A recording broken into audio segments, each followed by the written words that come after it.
काजल लगाया दिन में रात हो गई, दिल ने दिल को पुकारा। चलते चलते मैं यहाँ पर बहुत ज़्यादा थक गई हूँ, तो इसलिए यहाँ पर मैं थोड़ा विश्राम कर रही, यानी कि मैं थोड़ा बैठ गई। फिर भी उसने करना ही है तो थोड़ा बेफिक्र भी हो जाए, इतना फिक्र करके भी क्या मिल रहा।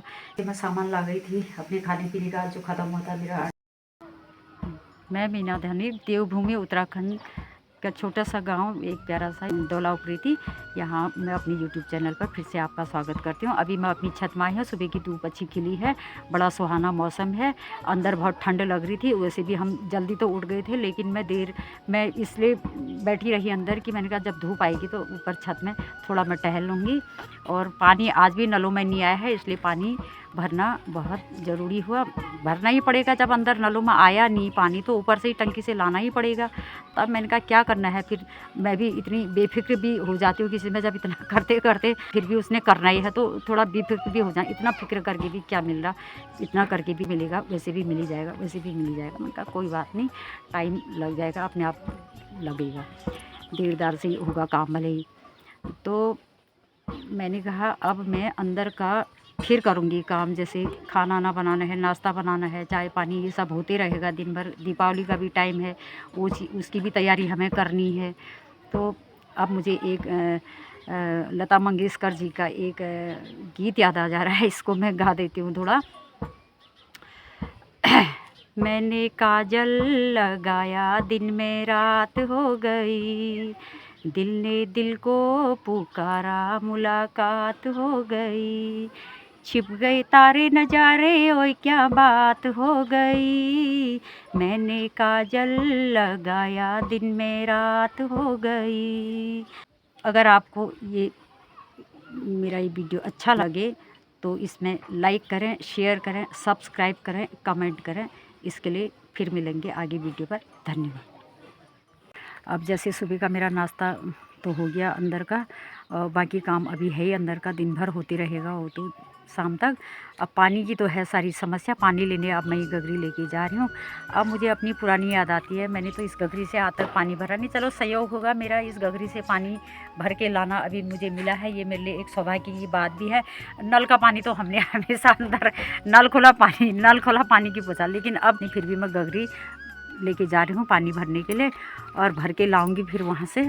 फिर अंदर खाना पीना बनाने का कार्यक्रम फिर होगा, फिर करते रहूँगी दिन भर।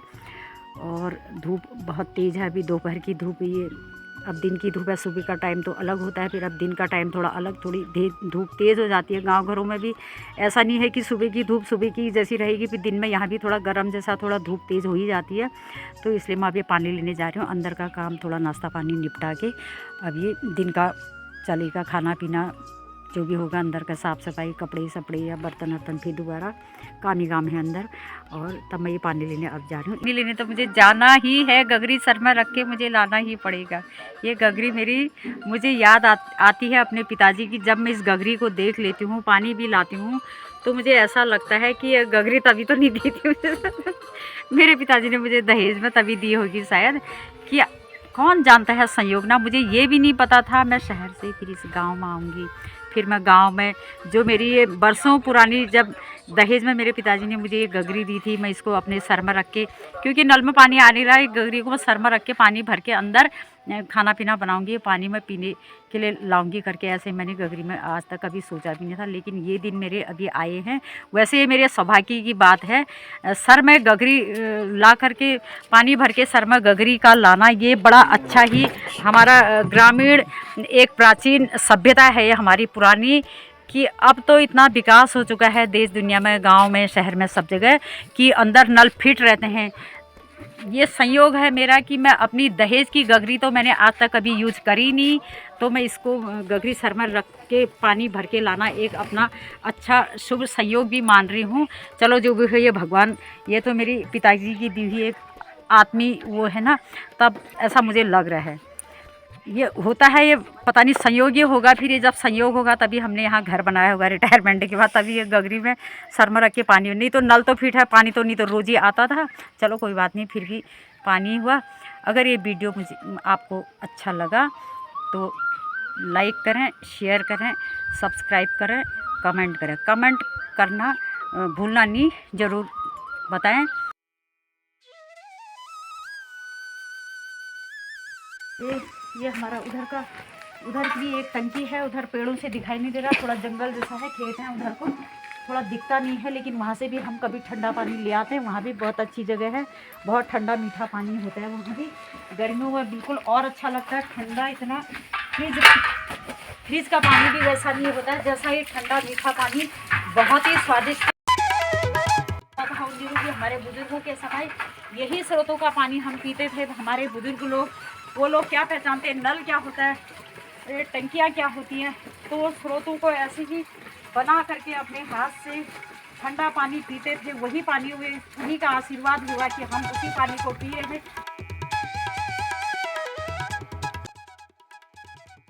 अब देखो इतनी मेहनत करनी पड़ती है, भाग दौड़, ऊपर नीचे, घर से बाहर निकल के। ऐसा नहीं होता है कि शहरों की तरह हमने मकान बना लिया, लेकिन घर से बाहर निकल के हमको सब चीज़ करना ही पड़ता है। दूर जाके बाज़ार से सामान सर में ढो के लाना, और पानी की टंकी पर, स्रोत पर जाकर के गगरी सर में रख कर के ला कर के लाना ही पड़ता है। कोई बात नहीं, ये भी सौभाग्य की बात है। ये भी मेरा एक संयोग और सौभाग्य होगा कि मुझे अपने प्यारे से गाँव में दौला इस ठंडे पानी को मैं अपनी गगरी में, इन रास्तों पर चल रही हूँ जो मैं बहुत बरसों पुरानी यादें ताज़ा हो जाती हैं।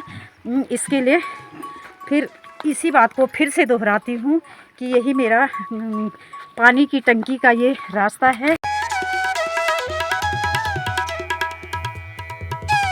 सर पे गगरी लग गई।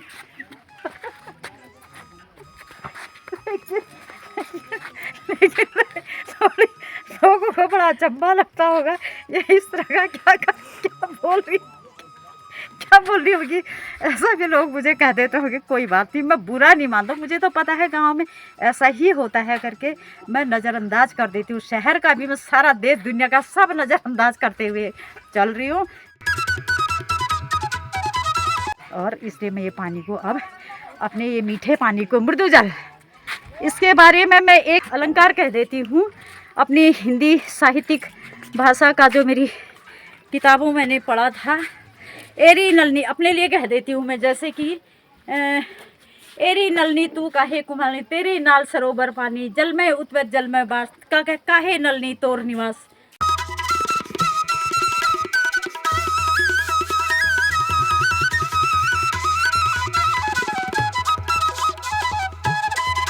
पानी पिया जाता है जो कि स्वास्थ्य के लिए भी, तांबे के बर्तनों का पानी लाभदायक होता है। इससे तमाम बीमारियां भी नहीं होती है, कैंसर जैसी बीमारी भी इससे शायद तांबे के बर्तन के पानी से ठीक हो सकती है। ठंडा मीठा पानी बहुत अच्छा माना जाता है, इसलिए हमारे गांव घरों में तांबे के बर्तन पहले के लोग दहेज में खूब देते थे। तो आज मैं घर का सारा कामकाज करके, आज मैंने सोचा नहीं, अब ज़रूरी सामान हुआ, जैसे मेरा आटा, तेल, बहुत खाने की ज़रूरी चीज़ें सब ख़त्म हो रहा था घर में। तो यहाँ हमारी गांव में दुकान बाज़ार बहुत दूर पड़ता है, कोई ऐसे साधन भी हमें हर समय मिलते नहीं हैं। तो मैंने कहा पैदल हमें चलना पड़ा। पैदल चलते चलते मैं यहाँ पर बहुत ज़्यादा थक गई हूँ, तो इसलिए यहाँ पर मैं थोड़ा विश्राम कर रही, यानी कि मैं थोड़ा बैठ गई। अब इसके बाद मैं उठ करके फिर चलूँगी, तब तक के लिए फिर मिलेंगे।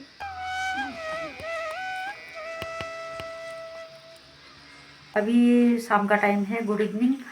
मैं अभी ये दिन भर थकान हो गई थी, सामान लेने गई थी। बहुत दूर पड़ता है, पैदल जाना पड़ता है, कोई सुख सुविधा साधन यहाँ से कुछ है नहीं हमारे पास। तो हम पैदल जाके, जैसे मैं सामान ला गई थी अपने खाने पीने का, जो ख़त्म होता, मेरा आटा, दाल, तेल तूल, ऐसा जो भी सामान मेरा ख़त्म होता, मैं वो सब दुकान से ला गई। तो अब मुझे इतनी थकान हुई है कि बहुत थकान है, इसलिए मैंने कहा अब मैं, चाय पानी तो हमने पी लिया, नाश्ता कर लिया, अब मैंने कहा मैं अभी दाल चावल ऐसा ही बना लेती हूँ, क्योंकि रोटी सब्जी बनाने का बिल्कुल भी टाइम भी ज़्यादा लग रहा है, और थकान की मारी इतना थक गई हूँ कि सुबह से चलते चलते पैदल सामान लाने में बहुत थक गई। इसलिए मैं चावल बना रही हूँ शाम को, इसलिए मैं किचन में अभी थोड़ा दाल चावल शाम के लिए बना लेती हूँ, क्योंकि बहुत थकान हो गई है आज सामान लेने। अगर ये वीडियो मुझे आपको अच्छा लगा तो लाइक करें, शेयर करें, सब्सक्राइब करें, कमेंट करें। कमेंट करना भूलना नहीं, ज़रूर बताएं। इसके लिए अगली वीडियो पर फिर मिलेंगे। धन्यवाद।